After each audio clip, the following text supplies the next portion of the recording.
क्रम में मैं हमारे बीच में उपस्थित भाई एडवोकेट जितेंद्र मूल निवासी जी को सादर आमंत्रित करना चाहूँगा। जोरदार तालियों के साथ उनका स्वागत करें और उनके विचार आप सुनें।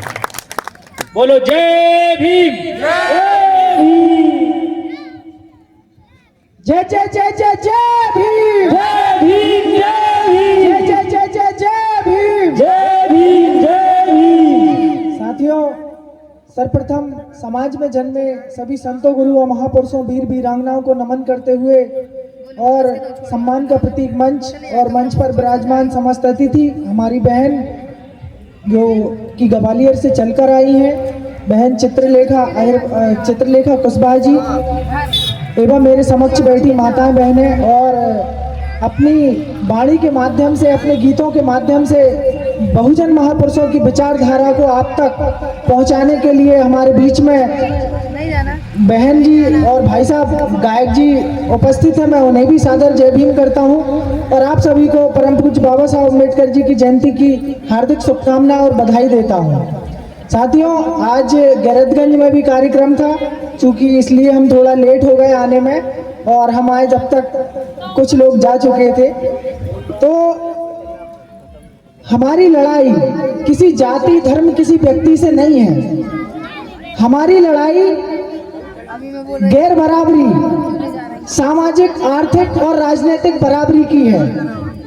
हम भी इंसान हैं। हमारी पहचान जो है हमारी क्षमताओं से होना चाहिए, ना कि हमारी जाति से और ना हमारे कर्म से। और बाबा साहब अम्बेडकर ने जीवन भर इस जाति के विरोध में, इस 6743 जातियों में बटे समाज को, क्योंकि ब्राह्मण तो चाहते हैं कि अपन जितना ज्यादा जातियों में बटेंगे उतना ज्यादा उनको फायदा होगा, तो उन्होंने इस बटे हुए समाज को जोड़ने के लिए हमें SC, ST और OBC, मतलब SC में जितनी जातियां आती हैं उनको अनुसूचित जाति, और ST में जितनी जातियां आती हैं उनको अनुसूचित जाति, और OBC में जितनी जातियां आती हैं उनको पिछड़ा वर्ग कहकर उनको बांधने का प्रयास किया। और हम अगर SC, ST, OBC अगर मिलकर अपने महापुरुषों के विचारों को अगर समझ जाए, उनके मिशन को समझ जाए, जैसे कि बहन जी ने अभी बताया कि उनका मिशन क्या है, अगर हम उनके मिशन को समझ गए और हमने एक होकर ये मुट्ठी बांध ली और अपने वोट का अगर सही इस्तेमाल कर लिया, तो हमारे सारे महापुरुषों का, जितने महापुरुषों ने इस भारत भूमि में जन्म लिया, सारे महापुरुषों का सपना पूरा हो जाएगा। उनका एक ही सपना था, सारे रास्ते जो है सत्ता से खुलते हैं।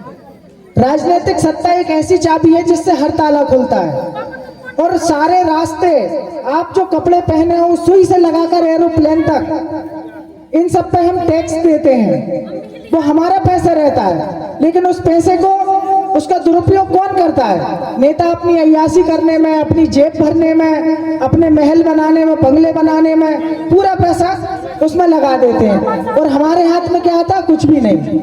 अब हमें यह समझदारी दिखाना है कि हम कैसे व्यक्ति को चुने जो हमारी मूलभूत सुविधाओं को, हमारी समस्याओं को, हमारे हक को, अधिकारों को वहां पर उनकी रक्षा कर सके, उनके लिए बोल सके। लेकिन हम क्या करते हैं, बस जैसे ही चुनाव आया, घर में 1 किलो किसी ने बकरा दे दिया, 1 क्वार्टर दे दिया, और हमने अपनी वोट ट्रांसफर कर दी। हम भूल गए कहाँ साल भर कौन सी विचारधारा, कौन बाबा साहब, कौन महापुरुष, सब भूल जाते हैं।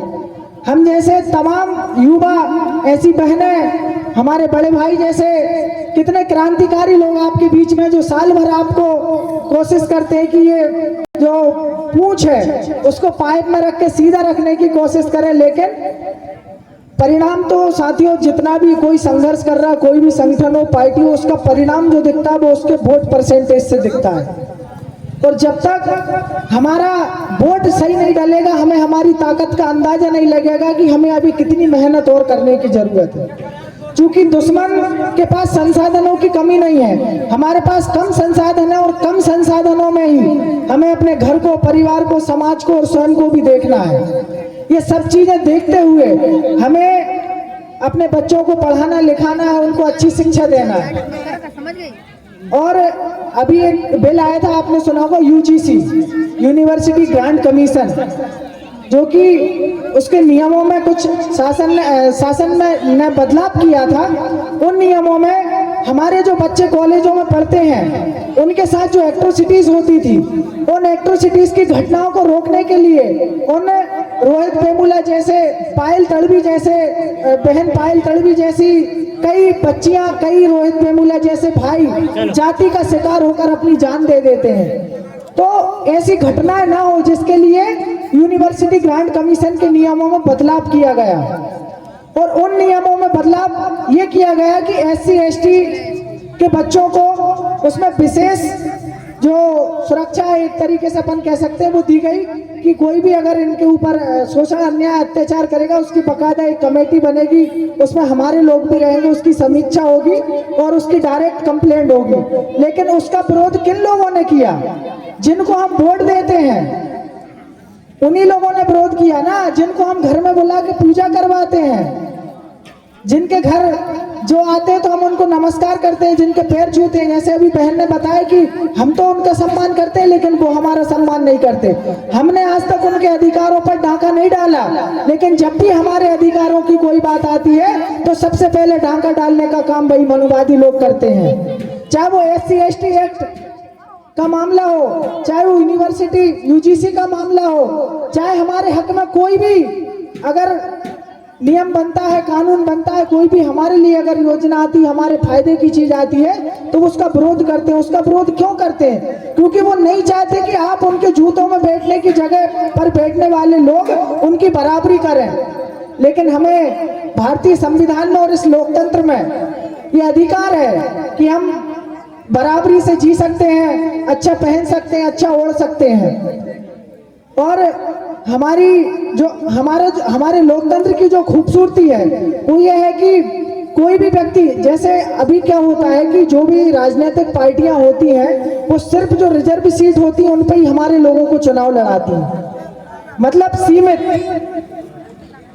तो क्या हम जनरल सीट का मतलब होता है कोई भी व्यक्ति वहां पर चुनाव लड़े और कोई भी व्यक्ति समाज का, लोगों का प्रतिनिधित्व करे, उनकी आवाज बने, उनके हक अधिकारों की रक्षा करे।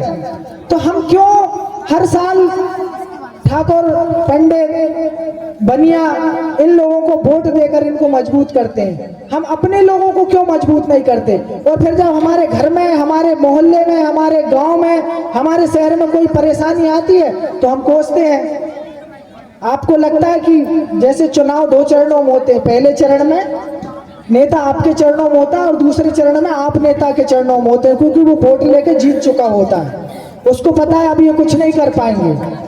तो साथियों, अपने अधिकारों को समझो और इस प्रकार के जो कार्यक्रम होते हैं इनसे ये सीख लो कि हमारे जितने भी महापुरुषों की जन्म जयंती, उनका महापरिनिर्वाण दिवस आता है तो ऐसे अवसरों पर हमारे महापुरुषों के बारे में, उनकी विचारधारा, उनके विचारों को आत्मसात करके अपने आचरण में लेके आए और उनको ज़्यादा से ज़्यादा लोगों तक पहुंचाए, जिससे परिवर्तन हो। और परिवर्तन होने के बाद ही, अनुशासन में रहने के बाद ही, शीलवान बनने के बाद ही हम बाबा साहब अम्बेडकर के सच्चे अनुयायी बन सकेंगे और यही उनके लिए सच्ची श्रद्धांजलि होगी और यही उनके सपनों को पूरा करने के लिए अच्छा प्रयास होगा। साथियों, समय कम है इसलिए मैं अपनी वाणी को विराम देता हूं और बहुत बहुत धन्यवाद कि आप विगत 4-5 वर्षों से मुझे इस मंच पर बोलने का मौका देते। मैं आपका ऋणी हूं इस चीज के लिए कि आप इन युवाओं को सम्मान देकर इनका मनोबल बढ़ाते हैं, इनको एक ऊर्जा देते हैं जिससे वो समाज में और भी आगे काम कर सकें। और मुझे हर बार से ज़्यादा आज जब मैं आया तो भीड़ देखने को मिली थी। ये सब आपकी मेहनत का नतीजा है और आप लोगों के और भाई चंद्रशेखर आजाद जी के संघर्षों की देन है कि आप उनसे प्रेरित होकर, हमारे प्रदेश अध्यक्ष जी से प्रेरित होकर निरंतर समाज के बीच में जाते हैं, काम करते हैं और ये भीड़ जुटाकर हमारा इतना खूबसूरत कार्यक्रम करवाने के लिए आप रात दिन मेहनत करते हैं। यहाँ की आयोजक टीम को भी मैं बहुत बहुत धन्यवाद देना चाहूँगा। जय भीम, जय भारत, जय संविधान, जय मंडल। बहुत बहुत धन्यवाद भाई जितेंद्र।